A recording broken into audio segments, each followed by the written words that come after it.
Ollie, you've been involved in some pretty amazing wins since Brendan took over 2.5 years ago. Where would you place this one? Oh, I'd be right up there. I think there's probably definitely top three. I think I can think of probably Islamabad was right up there, and then I think Hyderabad as well was right up there, and Trent Bridge. I think probably those four are four of the ones that as a team we really look back on, and this is right up there with the rest of them too. Hi, Ollie. Congratulations on the win. Has it landed with you just yet? How remarkable it is to concede 500 runs and win by an innings? I mean, I think everyone knows what a special win that'll be. I think credit to those two Yorkshiremen yesterday, the way they went about their stuff. I think in another situation, I think you play a few more shots when you're kind of past your 100 sometimes naturally, but they knew how important it was to get us up to that massive score. So credit to them, and then the way the bowlers bowled was phenomenal. So it's been a serious effort from those guys, and the heat, the way they've charged in all day, the way the spinners have bowled as well. So yeah, really pleasing performance. Have some of the wins that you guys have put together from unlikely situations in the past, do they help you believe that when you're sitting in the changing room, knowing you might need 700, 750, 800 runs to force a win, that you can do it? And I'm thinking about a game where you had a great impact in Hyderabad, for example, at the start of the year. Do you look back and think we've done it before, we can do it again?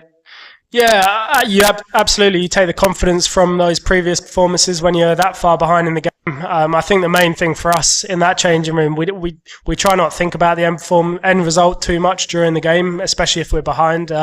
We know that if we can rock up and just give absolutely 100%, chase the ball as hard as we can in the field and do those small things, then hopefully the bigger things will look after them as well. And that's allowed us to go and put together these good performances and these good wins in situations where potentially in the past we wouldn't have got over the line.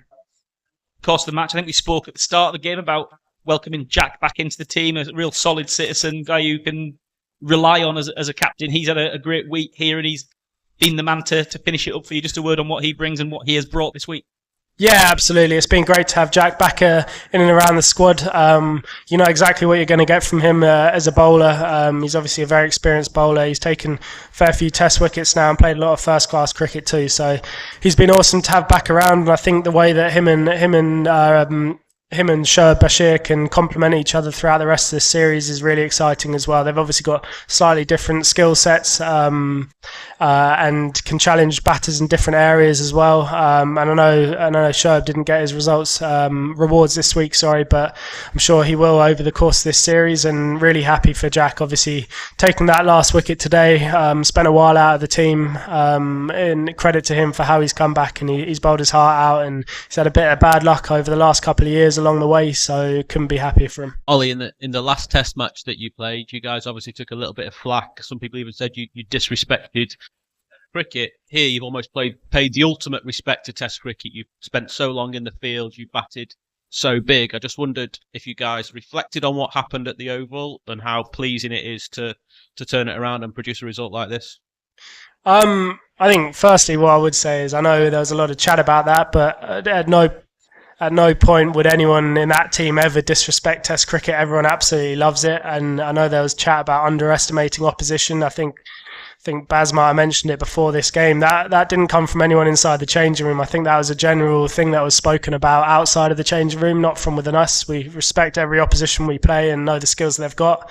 And I think naturally the way the game is played out here it can be slightly slower naturally on these pitches, obviously on a pitch like that anyway, where you know you've got to do the hard yards and you've got to really stick at it for a long period of time. We might have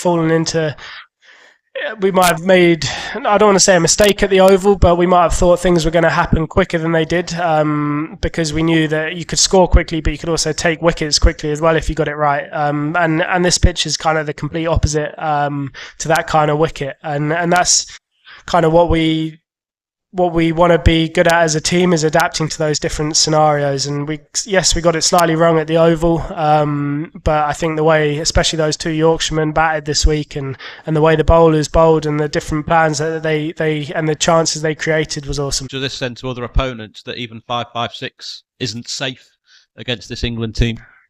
Yeah, I mean, I think 550, it's a lot of runs, and I think obviously when two guys get in and go massive, and it's a great thing for us going forward, mainly because we know that there's guys throughout the order that can go and put those massive scores together. I know Joe Root's done that for years, and it's obviously Harry Brooks by far is biggest, and we'd like to think as a batting unit on another day different guys will step up. I mean, obviously we made 800 and I got a donut as well, so that's so on another day that there's other ways of getting to those massive scores too. So no, I think puts us in a really good place going forward.